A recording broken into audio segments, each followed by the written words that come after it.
Citizen for social justice ಆಶ್ರಯದಲ್ಲಿ ಮಂಗಳವಾರ scout and guides ಭವನದಲ್ಲಿ ಸಂವಿಧಾನ ದಿನ ಸಂವಿಧಾನ ಸಮ್ಮಾನ್ ಅಭಿಯಾನಕ್ಕೆ ಚಾಲನೆಯನ್ನು ಮಾಜಿ ಸಚಿವ ಎನ್ ಮಹೇಶ್ ನೀಡಿದರು. ಈ ವೇಳೆ ಮಾತನಾಡಿದ ಅವರು, ಕಾಂಗ್ರೆಸ್ ಸರ್ಕಾರ ಆಡಳಿತ ನಡೆಸಿದ 65 ವರ್ಷಗಳಲ್ಲಿ ಸಂವಿಧಾನಕ್ಕೆ ತಿದ್ದುಪಡಿ ತಂದು ಅಪಚಾರ ಎಸಗಿದ್ದಲ್ಲದೆ ಸಂವಿಧಾನ ಶಿಲ್ಪಿ ಡಾ ಬಾಬಾ ಸಾಹೇಬ್ ಅಂಬೇಡ್ಕರ್ಗೂ ಅಪಮಾನ ಮಾಡಿದ. ನರೇಂದ್ರ ಮೋದಿ ಪ್ರಧಾನಿಯಾದ ಬಳಿಕ ಸಂವಿಧಾನಕ್ಕೆ ತಿದ್ದುಪಡಿ ತಂದು ದಲಿತರಿಗೆ ಗೌರವ ನೀಡಿದೆ ಮಾತ್ರವಲ್ಲ, ಅಂಬೇಡ್ಕರ್ ಆಶಯವನ್ನ ಸಾಕಾರಗೊಳಿಸುತ್ತಿದ್ದಾರೆ ಎಂದರು. ಸಂವಿಧಾನ ಕರಡು ರಚಿಸಿದ ಅಂಬೇಡ್ಕರ್ ಅವರನ್ನೇ ರಚನಾ ಸಭೆಗೆ ಹೋಗದಂತೆ ತಡೆದದ್ದು ಕಾಂಗ್ರೆಸ್. ಅಂಬೇಡ್ಕರ್ ಲೋಕಸಭೆಯಲ್ಲಿ ಮೊಟ್ಟಮೊದಲ ಬಾರಿಗೆ ಮಂಡಿಸಿದ ಹಿಂದೂ ಮಸೂದೆ ಬಿಲ್ ಹಾಗೂ ಇತರ ಹಿಂದೂ ವರ್ಗಗಳಿಗೆ ಮೀಸಲಾತಿಯ ಮಸೂದೆ ಪಾಸ್ ಆಗದಂತೆ ನೋಡಿಕೊಂಡದ್ದು ಕಾಂಗ್ರೆಸ್. ಸಂವಿಧಾನಕ್ಕೆ ಇಲ್ಲಿಯವರೆಗೆ 106 ತಿದ್ದುಪಡಿಯಾಗಿದ್ದು, ವಾಜಪೇಯಿ ಮತ್ತು ಮೋದಿ ಮಾಡಿದ ತಿದ್ದುಪಡಿ ಹೊರತುಪಡಿಸಿದರೆ ಬೇರೆ ಯಾವುದೇ ತಿದ್ದುಪಡಿಗಳು ಅಂಬೇಡ್ಕರ್ ಆಶಯದಂತೆ ಇಲ್ಲ ಎಂದರು.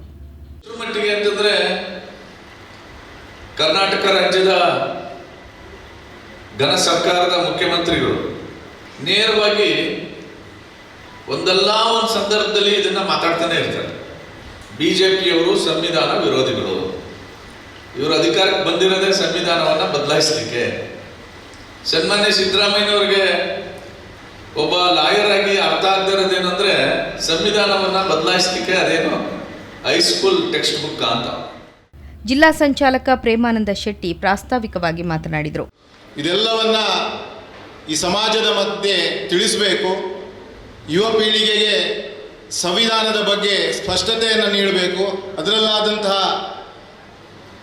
ತಿದ್ದುಪಡಿಗಳ ಬಗ್ಗೆ ಜನಮಾನಸದೊಟ್ಟಿಗೆ ಚರ್ಚೆ ಆಗಬೇಕೆನ್ನುವಂತಹ ಮೂಲ ಉದ್ದೇಶದಿಂದ ಈ ರೀತಿಯ ಕಾರ್ಯಕ್ರಮಗಳು ನಿರಂತರವಾಗಿ ಮುಂದಿನ 60 ದಿವಸ ನಡೀಲಿಕ್ಕಿದೆ.